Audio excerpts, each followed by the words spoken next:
The phoenix rises from the ashes of a past industry. 30 years ago, the biggest employer in my local area of the UK was undoubtedly the coal mining industry. The whole atmosphere had the aura of the extraction of this prized mineral from the seams far below ground. Colliery workers and their families occupied the largest percentage of the local residences, with their miners' welfare clubs being the preferred social venue for all.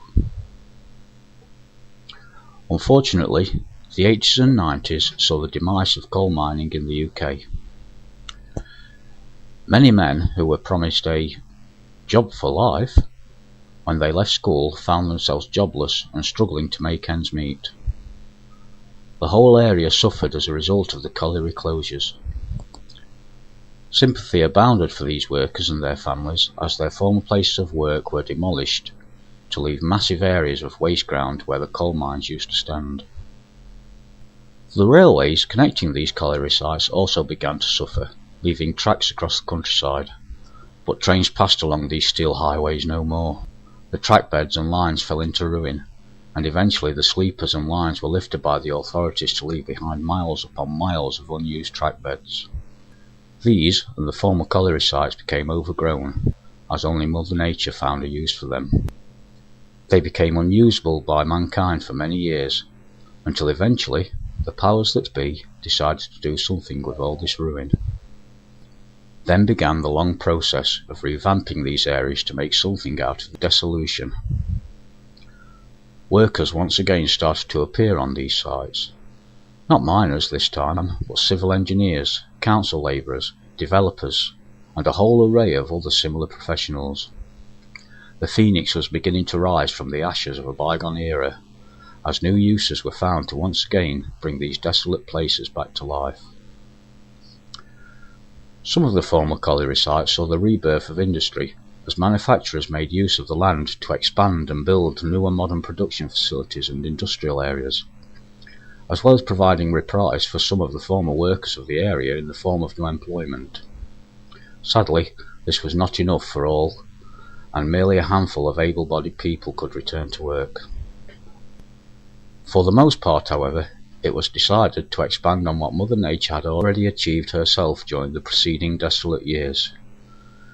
Giant machines began roaming the former pit tops, as earth was moved about and ponds were dredged. The whole process of rubbish disposal, fence erecting, tree planting and path building began to transform the landscape once again. Large areas where once stood a colliery were now made safe for leisure use, and wildlife was invited and encouraged to occupy the land. The old railway beds were resurfaced in many cases, the imposing hedgerows and undergrowth cut back to enable easy access between the new leisure areas and wildlife reserves. Indeed, these former railways themselves became a haven for the rebirth of native plant species and wildlife.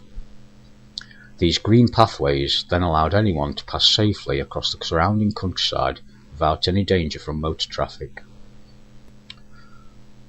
No longer do we hear the grind and noise of industry from the coal mines, but instead the call of waterfowl, the songs of bird life, the sigh of the wind through the trees, the mournful cry of the vixen, and the excited noise of children on their voyages of discovery. No longer are the pit tops the domain of mine workers with their packed lunches and faces blackened by the coal dust, but families and children with their picnics and a happy glee in their hearts, bird watchers with their binoculars and field guides, anglers, conservation volunteers, photographers and wildlife study groups. Trains of coal trucks no longer pass between the former pit sites, but dog walkers, cyclists, horses and their riders, pushchairs and prams, wheelchairs, walkers and backpackers, and courting couples on a lover's stroll. All around, the sounds of industry have now been replaced by the sounds of nature. No wonder these areas have now been renamed Phoenix Greenways. No other title could be more appropriate.